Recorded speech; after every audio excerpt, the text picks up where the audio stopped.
राजा अरुण के पुत्र सत्यव्रत जो तपस्या करने के लिए गए हैं और उनकी पत्नी और बच्चों के लिए वशिष्ठ गौ का मांस खिला दिया। सत्यव्रत ने त्रिशंकु बन गए।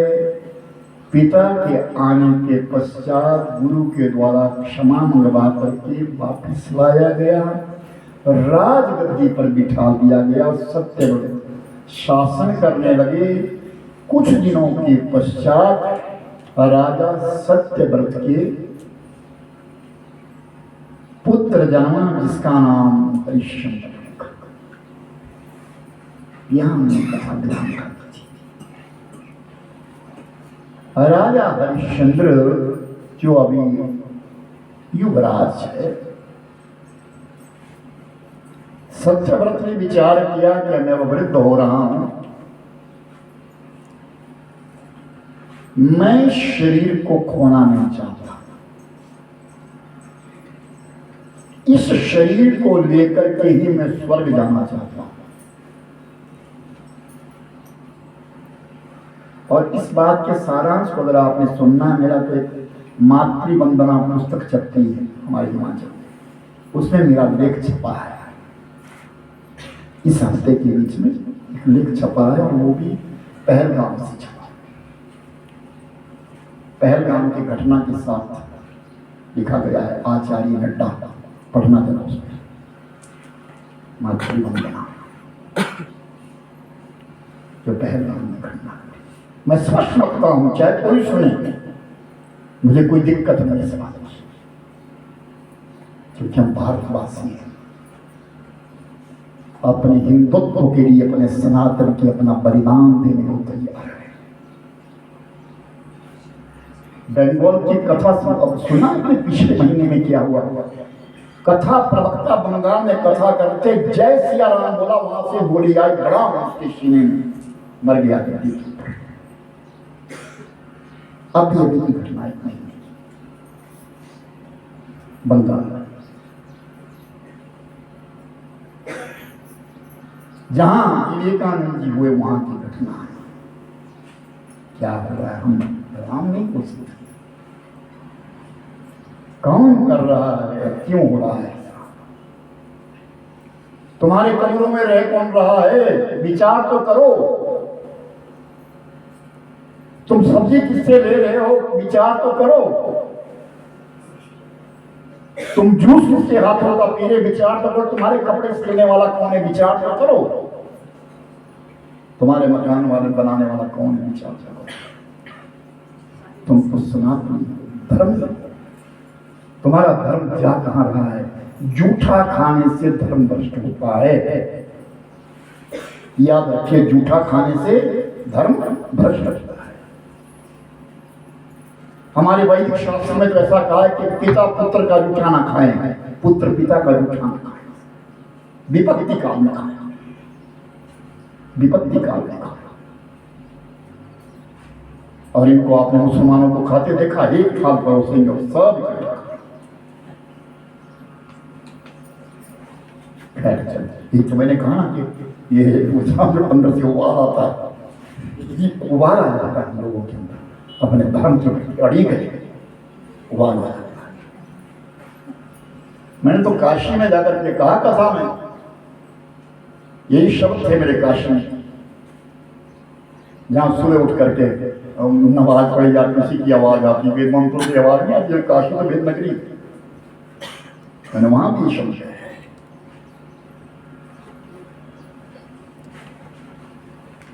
तो हरिश्चंद्र युवराज है। सत्यव्रत चाहता है कि मैं इस शरीर को लेकर के देवलोक में जाऊं, मेरा शरीर ना जाए।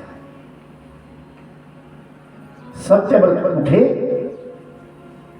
और गुरु वशिष्ठ के पास चले गए।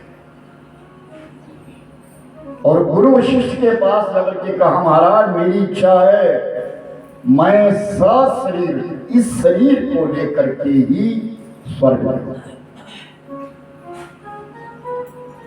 बस किसी को क्रोध आ गया, अधर्मी, पहले तूने मेरी गौ मांस को खाया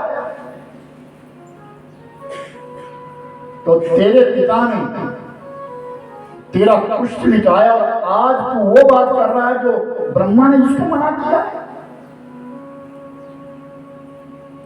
जाओ, मैं तेरे लिए श्राप देता हूं, कृष्ण पुण्य हुई, जाओ तुम्हारे लिए दोबारा कुष्ठ लग जाए, 3 प्रकार का कुष्ठ लग जाए।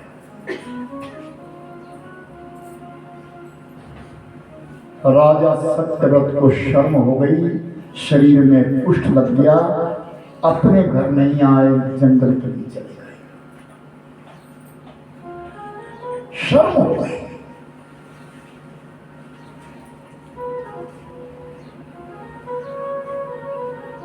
सत्यव्रत घर की ओर नहीं आए, जंगल में चले गए और जंगल में रहने लगे। लेकिन दिनों दिन शरीर की हालत खराब हो गई। जब नगर के पतों पर लोगों को पता चला, अयोध्या वासियों को पता चला, तो उस अयोध्या के जो मंत्री परिषद था उन्होंने बारंबार सत्यव्रत के पास जाकर के आग्रह किया, महाराज लौट जाइए, राजगद्दी खाली है, लौट जाइए आप।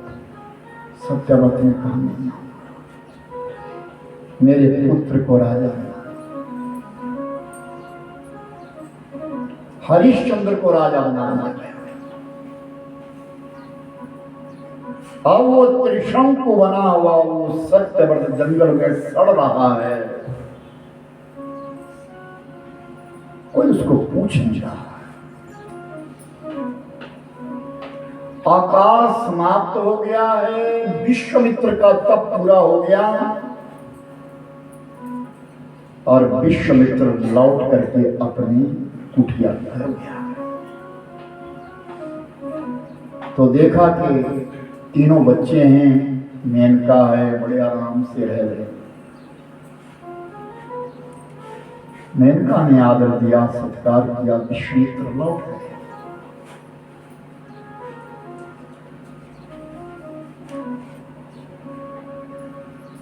विश्वामित्र ने पूछा, मेनका अकाल पड़ा ना? हाँ, बहुत बुरी स्थिति थी, अकाल पड़ा, बहुत बुरी स्थिति थी, पर चलो मैं तो यहां लोगों के बीच में थी, आप बताओ आप कैसे? उस अकाल में आपने क्या किया? आप तो अकेले थे। तो विश्वामित्र कहता है कि वो अकाल बड़ा विकट था,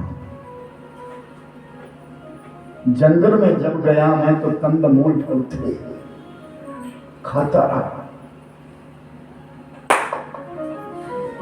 ठीक है ना? अच्छा जाना नहीं, वो कट्ठे जाना क्यों? विश्वामित्र कहते कि उस अकाल के बीच में मुझे कुछ नहीं मिला, और एक दिन भूख से इतना पागल हो गया कि कहां जाऊं भटकने लगा, कहीं कुछ नहीं मिला। घोर जंगल के किनारे जब किनारे में गया गांव की तरफ को, तो एक मकान, एक कुटिया नजर आई, और उसमें थोड़ा सा मामूली सा उजाला, अंधेरा था, चला। आधी रात का समय था, हमने उसका दरवाजा खोल दिया, और जिस समय मैंने दरवाजा खोला,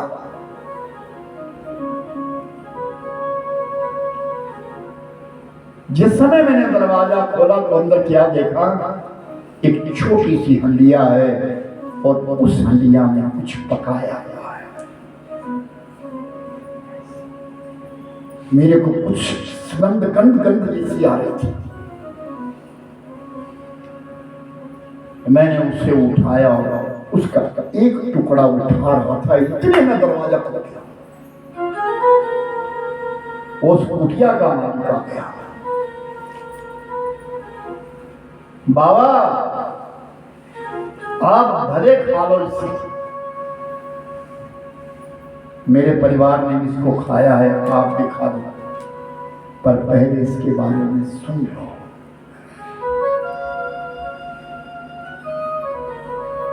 मेरे पास बहुत सारे कुत्ते थे, भूख के कारण मैंने एक एक कुत्ता काटता चला गया और खाते चले गए। और जिस हंडिया को आपने खोला, इसमें आज मेरा अंतिम कुत्ता था, उसका मांस पका है। अगर आपको खाना है खा लो।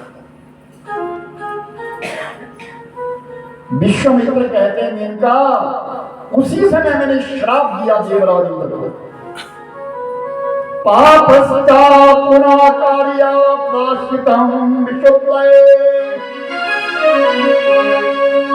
इंद्र, तेरे दुर्दशा काल में जो भी पाप होता है वो तेरे को लगता है, इंसान को नहीं लगता। इंद्र, ये पाप तेरा है, तुझे है, क्योंकि भूख से मरने वाला नरक का कर्मी होता है, ये सब पाप तेरे को लगता है। इतना कहना था उस समय छम छम रिम रिम बारिश शुरू हुई और इतनी बारिश हुई, मूसलाधार बारिश हो गई। 12 सालों के बाद जल बरसा था। उसके पश्चात 12 साल मैंने और तप किया और 8 साल मैंने उसका ध्यान किया। 32 लाख गायत्री को पूर्ण करके मैं लौट करके इस अयोध्या नगरी में पहुंचा। ये तो मेरी कहानी है, पर तू अपनी कथा सुना, तू कैसे रही? तब मैंने कहा स्वामी, जैसी घटना आपके साथ हुई ऐसी मेरे साथ हुई।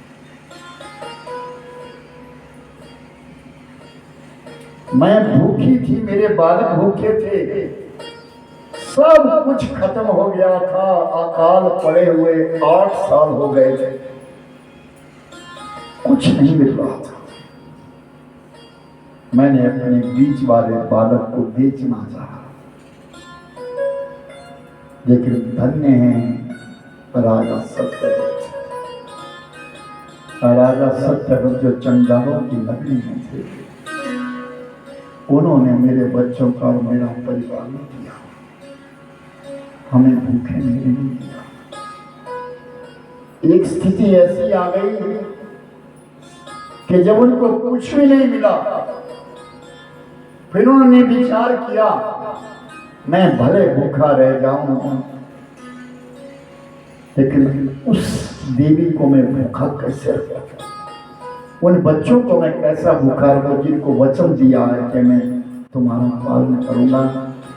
उन्होंने वशिष्ठ की गौ को काट दिया, मांस सामने भी खा लिया,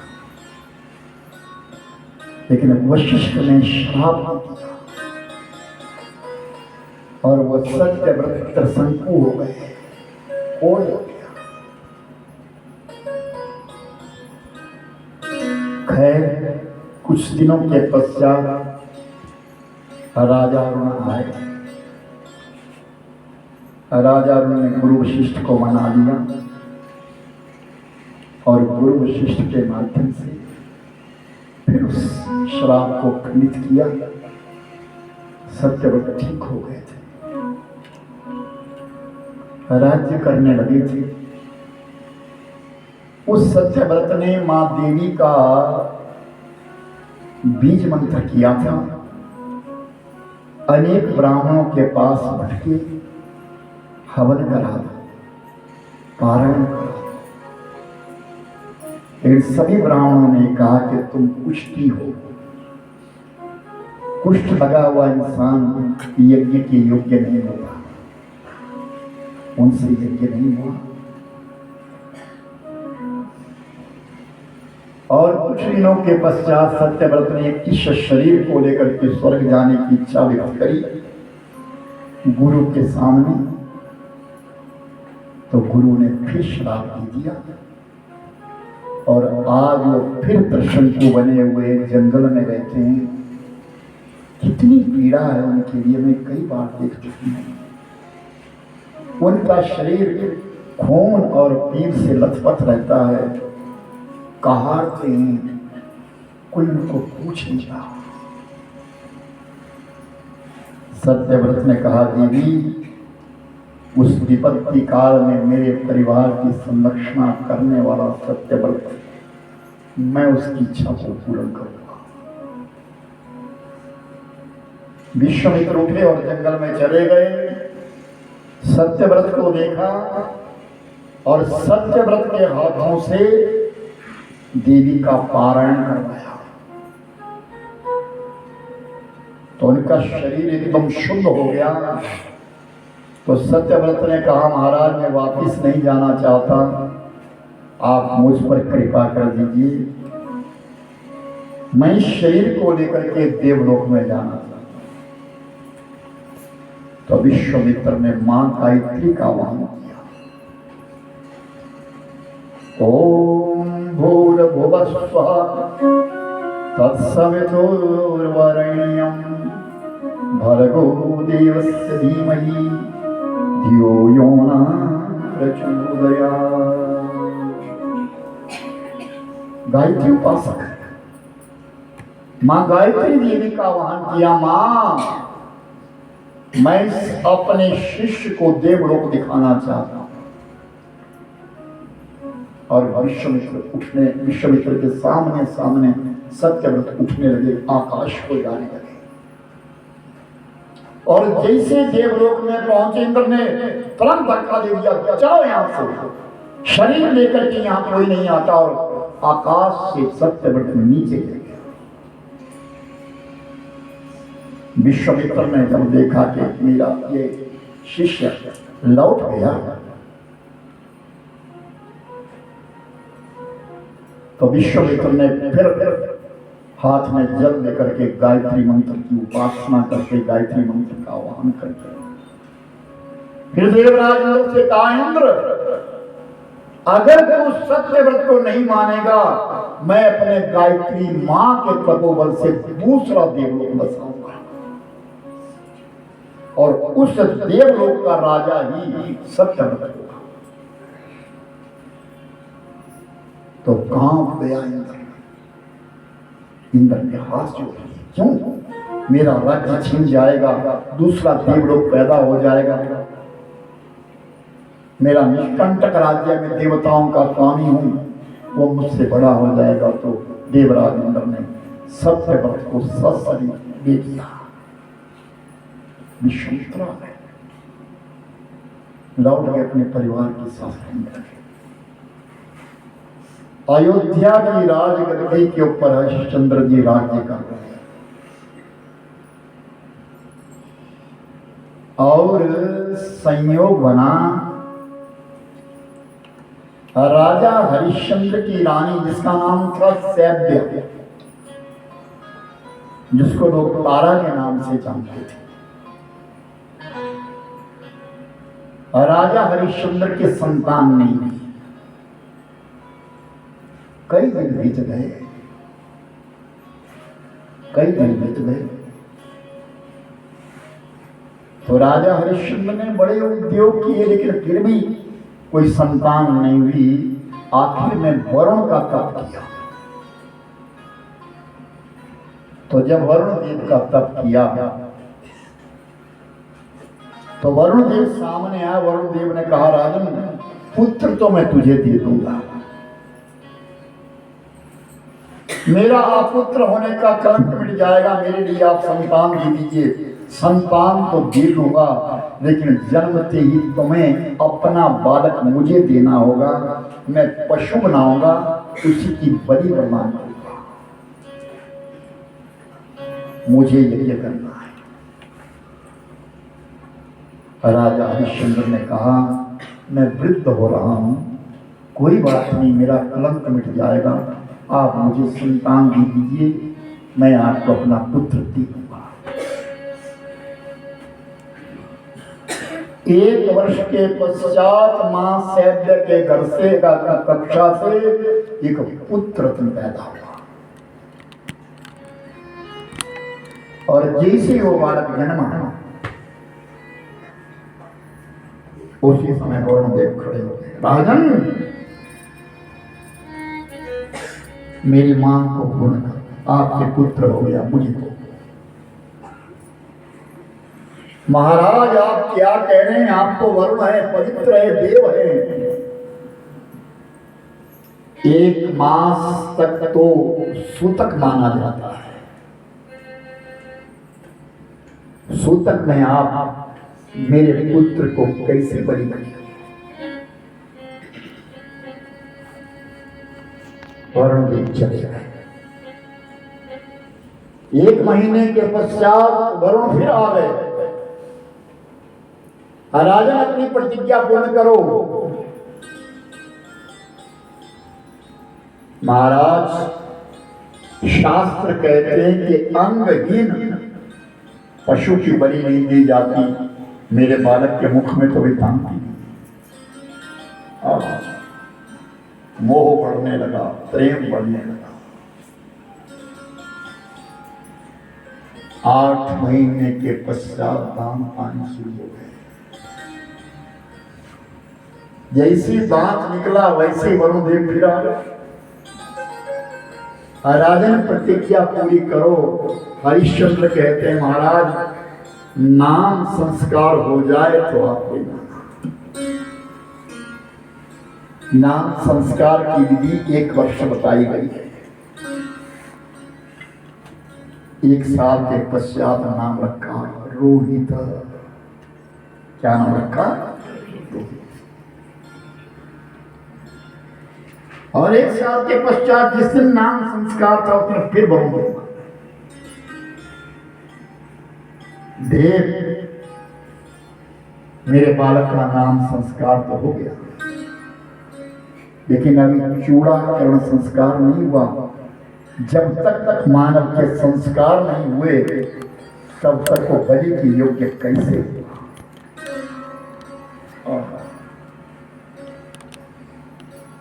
1.5 साल बाद फिर आए। शिखा बंधन हो गया, मुंडन हो गया, प्रेम बढ़ता चला गया, प्रेम चलता चला गया। फिर कहा कि जब तक उपनयन ना हो, जनेऊ ना हो, तब तक को संस्कार पूरा नहीं होता महाराज। तो ब्राह्मण का यज्ञोपवीत संस्कार 8 वर्ष में होता है। क्षत्रिय का संस्कार 11 वर्ष के पश्चात होता है, 13वें वर्ष में। वैश्य का संस्कार जो है वो 15वें वर्ष में। क्षत्रिय आपको 13 वर्ष तक रुकना होगा। वरुण चले गए। आज 13 वर्ष बीते और उनका उपनयन संस्कार हुआ, जनेऊ का संस्कार हुआ। संस्कार होने के पश्चात फिर कहा महाराज समावर्तन संस्कार, यदि इसका विवाह होने हो। वरुण देव तो चले गए और रोहित के कानों में किसी ने कह दिया, तुम्हारा पिता तुम्हारी बलि देना चाहता है। और रोहित इस बात को सुन करके भाग गए, गुम हो गया। बालक गुम हो गया। चारों तरफ खोज हुई, कहीं नहीं मिला। वरुण चले आए। वरुण ने कहा, राजन तुम्हारे पास तुम्हारा बालक नहीं है, लाओ मेरे लिए, मेरा यज्ञ पूर्ण करो। आज हरिश्चंद्र ने हाथ खड़े कर दिए, मेरे पास तो कुछ नहीं है।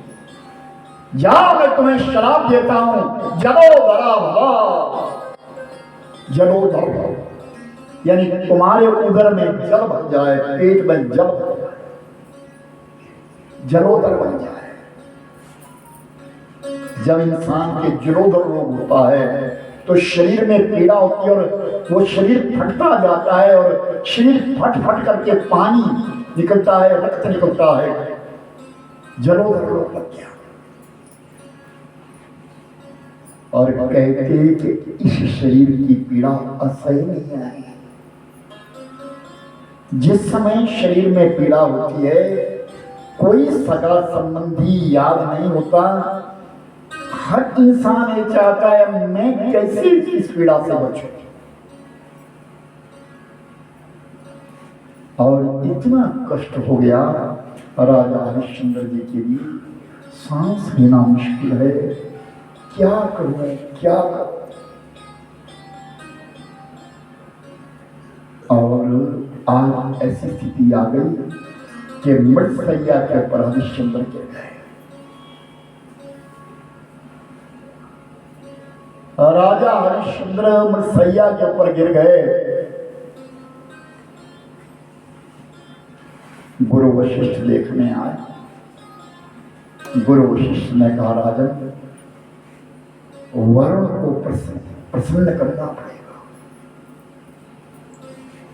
तुम्हारे लिए जलोदर रोग होए, वरुण जल का स्वामी वरुण है, वरुण का श्राप है तुम्हारे लिए। तुम्हारे पेट में जो जल भर गया ये वरुण का श्राप है। तुम्हें वरुण देव को प्रसन्न करना होगा, उनका यज्ञ पूर्ण करना होगा।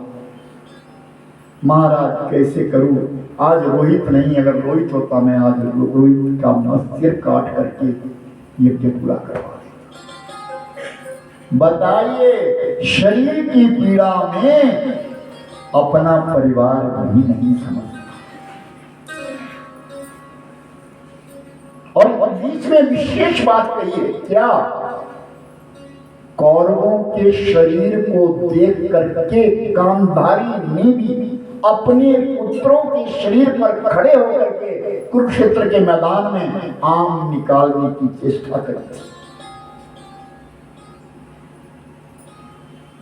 जब उसके 100 पुत्र मर गए, खाना पीना बंद कर दिया था, तो भगवान ने कहा कुछ खाओ, लेकिन नहीं खाई। अपने पुत्रों को देखती थी, ये दुर्योधन पड़ा है, ये दुशासन पड़ा है, ये विकर्ण पड़ा है, उनको देखती रहती थी, उनके शरीरों को टटोलती रहती थी, कुछ नहीं खाती। तो भगवान ने क्षुधा उत्पन्न करी, भूख उत्पन्न कर दी, गांधारी के अंदर भूख उत्पन्न कर दी। और जब गांधारी के अंदर भूख उत्पन्न हुई तो गांधारी कुछ खाना चाहती है, तो एक आम का पेड़ लगाया और उस आम के पेड़ में एक ही आम लगाया। तो आम ऊंचा था, उठाने लगी, कोई मुझे देख नहीं रहा है, प्रतिज्ञा तो करिए कि कुछ नहीं खाऊंगी, लेकिन आम को देख करके भूख तो बहुत लगी है, उस आम को तोड़ना चाहती है। आम ऊंचा है तो नीचे साथ में ही दुर्योधन का शरीर पड़ा था। अपने पुत्र को खींचा, मरे हुए को, पुत्र के ऊपर खड़ी होकर के आम निकालने लगी। आम और ऊंचा हो गया। फिर दुशासन को खींचा, दुर्योधन के ऊपर रखा, फिर खड़ी हुई, आम और ऊंचा हो गया। एक एक करके 100 पुत्रों का ढेर लगाया था। और 100 पुत्रों के ऊपर जब खड़ी हुई तो वहां आम नहीं था, वहां भगवान कृष्ण थे। गांधारी, तू कहती मैं नहीं खाऊंगी, जा कृष्ण, तेरे कारण मेरे कुल का विनाश हुआ, मैं तेरे लिए श्राप देती हूं, 24 वर्षों के पश्चात तेरा परिवार भी आपस में लड़ करके मर जाएगा। और ऐसा ही हुआ। भूख और इस शरीर का कष्ट संतान को भी सहन। हरिश्चंद्र कहते आज रोहित होता तो रोहित को पशु बना करके आज यज्ञ में कटवा देता, बलिदान करवा देता, लेकिन रोहित तो है नहीं। तो विश्वामित्र ने कहा 10 प्रकार के पुत्र है, क्रय करो, खरीद लो, मूल्य दे करके तुम जिस संतान को खरीद लोगे वो तुम्हारा होगा। तो पूरे राज्य में ढिंडोरा पिटा गया। कोई अपना बालक बेचना चाहता है तो राजकोष से संपत्ति मिलेगी, जितना वो मांगेगा उतनी संपत्ति मिलेगी। तो कहते हैं कि बढ़िया जाती, उसमें से एक लोभी लालची व्यक्ति, उसके 3 पुत्र थे। बीच वाले बेटे के गले में रस्सी बांध करके लेकर के बेचने के लिए आया। सवाल, सिंहासन के ऊपर हरिश्चंद्र बैठे हैं, दाहिनी तरफ वशिष्ठ बैठे हैं, और वो बेचने के लिए तैयार हुआ। हरिश्चंद्र ने कहा जितनी कीमत चाहिए उतना ले लो। बहुत सारी सोने की असरफियां देकर के उस बालक को खरीद। और जब उस बालक को पता चला कि मेरी बलि हो, मुझे काटा जाएगा, मेरे शरीर से खून निकलेगा, उस खून से राजा हरिश्चंद्र स्नान करेंगे, तो रुदन कर ले रोने। और वो बालक इतना रोया, जंगल के बीच में अपने परिवार के साथ बैठे हुए विश्वामित्र के कानों में रोने की आवाज आई। देखिए गायत्री के उपासक, और विश्वामित्र चले आए, और विश्वामित्र ने देखा क्या हो रहा है। सारा कहानी जब विश्वामित्र को पता चली तो विश्वामित्र उस बालक के पास गए, उस बालक के कान में वरुण का मंत्र का, बम वरुणाय नमः जप जप। रोता रोता वो बालक ओम बम वरुणाय नमः, ओम बम वरुणाय नमः, ओम बम वरुणाय नमः, इस प्रकार जब उच्चारण करने लगा, तुरंत भगवान वरुण देव हो गए। और वरुण देव ने आकर के उस बालक को आयुष का वरदान दिया। और जैसे वरुण देव आए, राजा हरिश्चंद्र सामने खड़े हैं, मैंने आपके लिए बलि तैयार करी है, ये यज्ञ आपका पूर्ण होगा, ये बलि। वरुण देव ने कहा राजन तुम्हारा वचन पूरा हो गया, जाओ तुम्हारा शरीर ठीक हो जाए। राजा हरिश्चंद्र स्वस्थ हो गए, और उस बालक के गले में रस्सी की एक लकीर पड़ी थी, उस बालक का नाम विश्वामित्र ने शून्यशेप रखा। और बालक किनारे खड़ा है, और राजा हरिश्चंद्र पूछता है ये बालक किसका है। आप विचार करिए बालक किसका है। आप सब कथा सुन रहे हैं, वाणी ने उसको बेच दिया। राजा हरिश्चंद्र उसको मारना चाहते हैं, खरीदा हरिश्चंद्र ने, और उसका पिता था नहीं।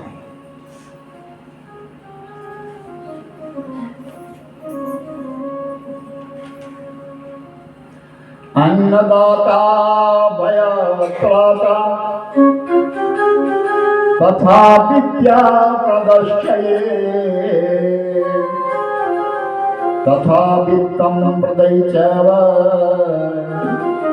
पंचैते पितृ संवृता। हर व्यक्ति के 5 पिता होते हैं। पहला पिता अन्नदाता, जो हमारा परिपालन करता है, वह हमारा पिता है। भयत्राता, जो डर से बचाता है, वह हमारा पिता है। विद्या प्रदर्शक, जो हमको ज्ञान देता है, वह हमारा पिता है। वित्त प्रदर्शक, जो हमको धन देता है, वो हमारा पिता है। और एक जन्म देने वाला, वो हमारा पिता है। 5 पिता है। अब शून्यशेप का पिता कौन है बताइए, और किसका पुत्र कहलाना चाहिए? आप बोलो जरा, सब लोग कोई बताओ। विश्वामित्र का पुत्र होना चाहिए। गुरु वशिष्ठ ने भी कहा राजन, ये तुम्हारा पुत्र नहीं हो सकता। विश्वामित्र ने इसके कान में जो मंत्र दिया, इसको चीर दिया, वाणी ने इसको बेच दिया। अब ये पुत्र विश्वामित्र की संतान माना जाएगा। और वो सुन के उसी समय विश्वामित्र के संग में चले गए। इतनी बात हुई कि सामने से रोहित चले आया। राजा हरिश्चंद्र के सामने रोहित आए। वरुण देव प्रसन्न हो गए, गुरु वशिष्ठ प्रसन्न हैं। गुरु वशिष्ठ ने कहा, राजन, राजसू यज्ञ करो। राजा हरिश्चंद्र ने एक बहुत बड़ा यज्ञ प्रारंभ किया, जिसका नाम था राजसू यज्ञ। और राजसू यज्ञ करने के पश्चात विश्वामित्र गुरु वशिष्ठ के गले में एक दुपट्टा डाला। राजा हरिश्चंद्र ने एक ऐसा दुपट्टा डाला जो चिन्हमय है, जो खराब नहीं होता, रोज नया दिखता है। वो मान सम्मान भी दिया, सम्मान दिया अपने गुरु के लिए। कुछ भी हुआ, किसी व्यक्ति से मेरा शरीर बच गया, मेरा बालक बच गया, मेरे संतान हो गए, अयोध्या को अधिकारी मिल गया, तो विश्वामित्र के वशिष्ठ के गले के बीच में वो सम्मान भी दिया, वो दुपट्टा डाल दिया। और एक दिन जब यज्ञ पूर्ण हो गया, गुरु वशिष्ठ थे और देवलोक में चले गए। देवताओं की सभा नहीं थी। देवताओं की सभा के बीच में जिस समय पहुंचे तो बड़ा स्वागत हुआ। वशिष्ठ और रघुकुल के गुरु है, ब्रह्मर्षि है। विश्वामित्र को ब्रह्मर्षि नहीं मानते, उनका आपस में भक्ति का बैर चला है दोनों का। वशिष्ठ और विश्वामित्र का भक्ति का बैर है, एक दूसरे को नहीं मानते। लेकिन आज गुरु वशिष्ठ के गले में उस दुपट्टे को देख के सामने विश्वामित्र भी बैठे। क्या है, क्या मिला है तुम्हें, किसने दिया है तुम्हारे लिए? मान सम्मान कौन देने वाला है? ये सम्मान किसने दिया? कौन है धरती पर ऐसा? चर्चा होने लगी देवताओं के बीच में, देवता बैठे, सब कौन है? हरिश्चंद्रो नृपो राजा सूर्या वंशस्य महीपति तादृशो नृपतिर्दाता ना भूतो न भविष्यति। वशिष्ठ ने कहा, मेरा एक शिष्य है, धरती के ऊपर मेरा एक शिष्य है जिसका नाम है हरिश्चंद्र। वो ऐसा दाता है कि ना भूतो न भविष्य, ना उस जैसा कोई हुआ है और ना ही उस जैसा कोई होगा। विश्वामित्र खड़े हो गए, असत्य है, तुम्हारे राजा को मैं जानता हूं, यह असत्य है, वो दाता नहीं दाता है, परीक्षा हो जाए, हो जाए, इतनी सी बात। और विश्वामित्र ने कहा, मैं उसकी परीक्षा दूंगा। वशिष्ठ ने कहा, अगर मेरा यजमान, मेरा शिष्य, अगर यह दाता ना होगा तो जितनी मैंने भक्ति करी है सब तुम्हारे चर्चा है, और अगर वो दाता हुआ तो तुमने जो कमाई करी है, तुमने जो भक्ति करी है, वो सब तुम्हें शर्त पड़ेगी। और दोनों मृत्यु मंत्र पढ़ा गए। वही सच्चिदानंद भगवान यदि ना